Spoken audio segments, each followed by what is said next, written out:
আজকে আমি বানাবো চিকেন 5-5। এই রেসিপিটা খুবই এক সুস্বাদু খাবার। সন্ধ্যের সময় থাকলে চায়ের সঙ্গে এই চিকেন 5-5 আর কিছু লাগবে না। তো আমি এই রেসিপিটা একজনের কাছে শিখেছিলাম, সেই জন্য আমি আপনাদের কাছে শেয়ার করছি। আমার খুব ভালো লেগেছিলো এটা খেতে। এই যে মশলাটা, এটা আচার হিসাবেও খাওয়া যাবে, আবার মশলা হিসাবে ব্যবহার করা যাবে। এই আচারের এই মশলাটার রেসিপিও আমি দিয়ে দিয়েছি, দেখে নেবেন। আর এই 5-5টা বাড়িতে বানিয়ে খেয়ে দেখবেন, খুবই ভালো লাগবে। তো রেসিপিটা দেখে নেওয়া যাক, চলুন। তো আমি এখানে বোনলেস চিকেন নিয়েছি 300 গ্রাম।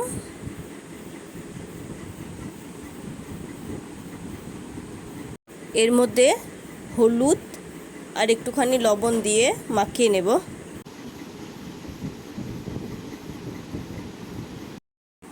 আর দেব লেবুর রস, পাতি লেবুর রস একটু কম পরিমাণে দেব, কেননা এখানে টক দই ব্যবহার করছি আমি। তারপরে এটা ভালো মতো করে মাখিয়ে নেব। তো এই যে বানিয়ে রাখা মশলাটা, এটা 6 চামচ মতো দেব। 300 গ্রামে 6 চামচ, 6 থেকে 7 চামচ দেবেন।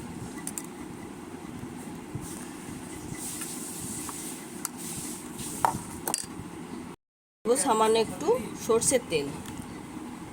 এটা ভালো করে মাখিয়ে ম্যারিনেট করে ফ্রিজের মধ্যে রেখে দেব।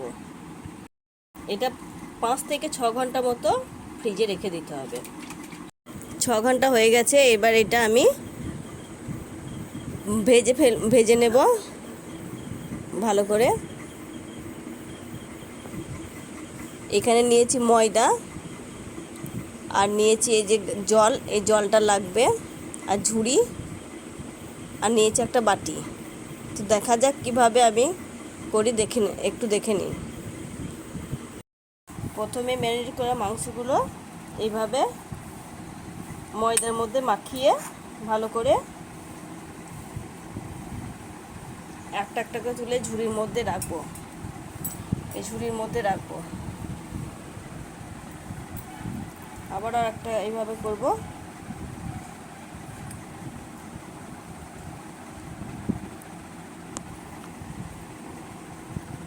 আবার এই ঝুড়ির মধ্যে রাখবো। আমি এইভাবে 3টে করে নেব।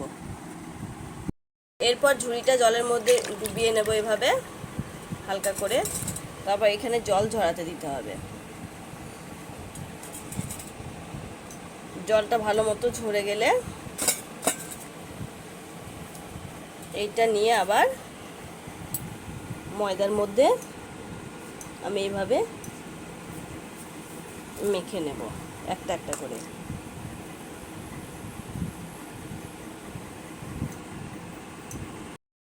আমি ওভেনের মধ্যে তেলটা বসিয়েছিলাম, তেলটা গরম হয়ে এসেছে।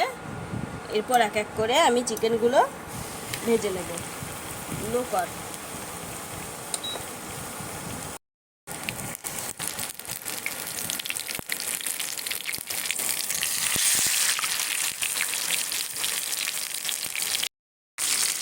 এবার আস্তে আস্তে এটা আমি উল্টিয়ে নেব।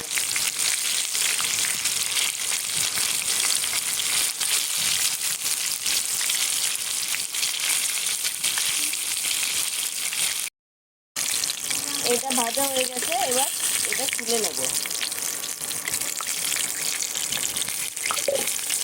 তুলে আমি হটপটের মধ্যে রাখবো।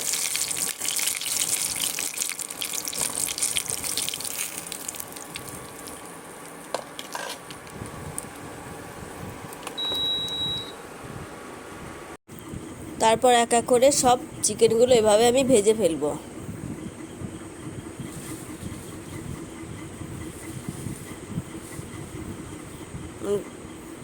ওভেনের স্পিডটা একটু কমিয়ে ভাজতে হবে। তারপর 2 দিন উল্টে ভালো করে ভেজে নেবো আস্তে আস্তে। লো ফ্লেমে ভাজতে হবে এটা। এইভাবে সমস্ত চিকেনগুলো আমি ভেজে নেব। হয়ে গেছে, আবার নামিয়ে নেব। এইভাবে সমস্তগুলো আমি এক এক করে ভেজে ফেলবো।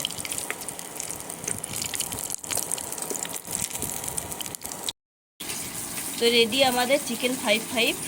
এবার এটা খাওয়ার পালা। তো কতটা সুন্দর হয়েছে আপনাদেরকে একটা ভেঙে দেখায়। এই দেখুন মশলাগুলো ঢুকে আছে এর মধ্যে।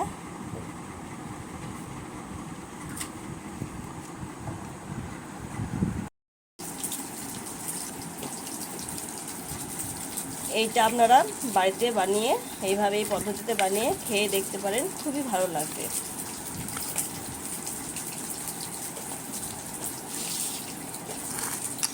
তার সঙ্গে নিতে হবে এই যে বানিয়ে রেখেছিলাম সেই মশলাটা, ওইটা আচার হিসাবেও খাওয়া যাবে।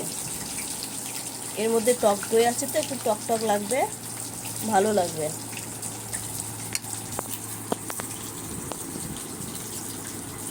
তো তোমরা এইভাবে বানিয়ে খেয়ে আমাকে কমেন্ট করে জানাবে কেমন হয়েছে।